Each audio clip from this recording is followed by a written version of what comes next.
रोको रोको भी नहीं रुकती। আর এই রকমই তারা খেলা দেখালো টিম ইন্ডিয়া ফাইনালে নিউজিল্যান্ড প্রতিপক্ষ ছিল টিম ইন্ডিয়ার। আর টিম ইন্ডিয়া যে এমনটা খেলবে আমরা আগে থেকে ভেবেছিলাম যে টিম ইন্ডিয়া জিতবে, কিন্তু এমনভাবে জিতবে সেটা আমরা আশা করতে পারিনি। কারণ নিউজিল্যান্ড টিম একটা ভালো টক্কর দেওয়া টিম, আর নিউজিল্যান্ড ভালো টক্করও দিয়েছিল। কিন্তু নিউজিল্যান্ড প্রথমে ব্যাট করতে আসে, আর ব্যাট করতে এসে তারা ভেবেছিল যে তারা 350+ স্কোর করবে, কিন্তু তো তারা 350+ স্কোর তো দূরের কথা, 250 রানে অল আউট হয়ে গেছে। যদি ড্যারেল মিচেল সেখানে না খেলতো, 101 বলে যে 63 রানে যে ইনিংস খেলেছিল সেটা যদি না খেলতো, হয়তো টিম নিউজিল্যান্ড 250 রানও টাচ করতে পারতো না, আর হয়তো ড্যারেল মিচেলের জন্য খেলেছে। কিন্তু তারপরে আমরা যদি আজকে আলোচনা করি যে রোকো মানে রোহিত শর্মা আর বিরাট কোহলির ছিল এই টুর্নামেন্টটা পুরোপুরিভাবে। কারণ রোহিত শর্মা যেমন অ্যাগ্রেশনের সাথে ব্যাটিং করে, তেমন অ্যাগ্রেশনের সাথে বোলিংও করে। শেষের দিকে গিয়ে স্পিনারকে বল দেওয়া বুকের পাটা থাকা দরকার। সব ক্যাপ্টেন পারে না শেষের দিকে স্পিনারকে দিয়ে ডেথ ওভার করাতে, কিন্তু এটাই কেবল রোহিত শর্মার একটা স্ট্র্যাটেজি বা রোহিত শর্মার মাস্টার প্ল্যান, যে স্পিনারকে দিয়েও শেষ ওভারে ডেথ ওভারে বল করাচ্ছে। রোহিত শর্মা যে কতটা বড় মাপের প্লেয়ার সেটা আমরা এই ম্যাচ দেখেই বুঝতে পারি। ফাইনালে নিউজিল্যান্ড প্রতিপক্ষ ছিল, তারাও টিম ইন্ডিয়া জানতো যে নিউজিল্যান্ডের স্পিনার একদম টপ অর্ডারে, আর নিউজিল্যান্ডও জানতো যে ইন্ডিয়ার স্পিনার টপ অর্ডার। কিন্তু নিউজিল্যান্ড ইন্ডিয়ার স্পিনারদের খেলতে পারেনি, বিশেষ করে কুলদীপ যাদব, বরুণ চক্রবর্তী, অক্ষর প্যাটেল, রবীন্দ্র জাদেজা, তারা পরপর একটার পর একটা উইকেট নিয়ে যাচ্ছিল, কিন্তু তবুও তারা পার করতে পারছিল না।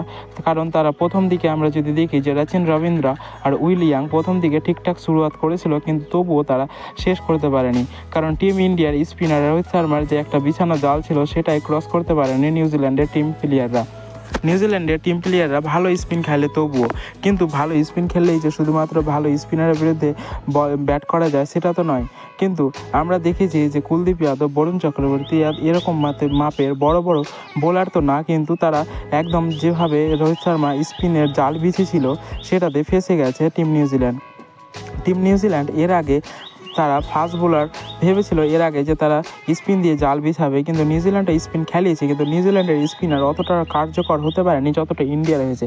আর ইন্ডিয়ার স্পিনার কার্যকর হয়েছে, তার পিছনে রয়েছে রোহিত শর্মা, বিরাট কোহলি চেস মাস্টার। আমরা আজকে ভাবছিলাম যে বিরাট কোহলি হয়তো চেস করতে গিয়ে হয়তো 50 না হলে 100 করবে, কিন্তু আমরা দেখতে পাচ্ছিলাম যে বিরাট কোহলি 2 রানে অল আউট হয়ে গেছে, 2 রানে আউট হয়ে যায়। কিন্তু তার পরবর্তীতে রোকো যেমন রোহিত শর্মা এসে তাদের পেসারকে হ্যান্ডেল করে এবং ইনিংসকে দূর পর্যন্ত নিয়ে যায়। রোহিত শর্মা এই ম্যাচে খুব ভালো ব্যাট করেছিল, সেই ক্যাপ্টেন তো করেছিল, কিন্তু পরবর্তীকালে যে কীভাবে দাঁড়িয়ে থেকে যে ম্যাচ জেতাতে হয় সেটাই হয়তো প্রমাণ করে দিল রোহিত শর্মা।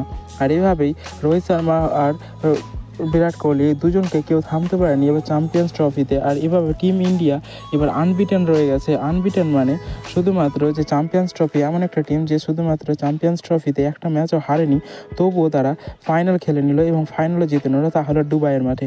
আর টিম ইন্ডিয়ার যে এর আগে অনেকবার বলছিল, অনেকজন মিমও শেয়ার হচ্ছিল সে নাকি টিম ইন্ডিয়ার দুবাই ছাড়া আসছে না, আর দুবাইয়ে তাদেরকে খেলতে হচ্ছে।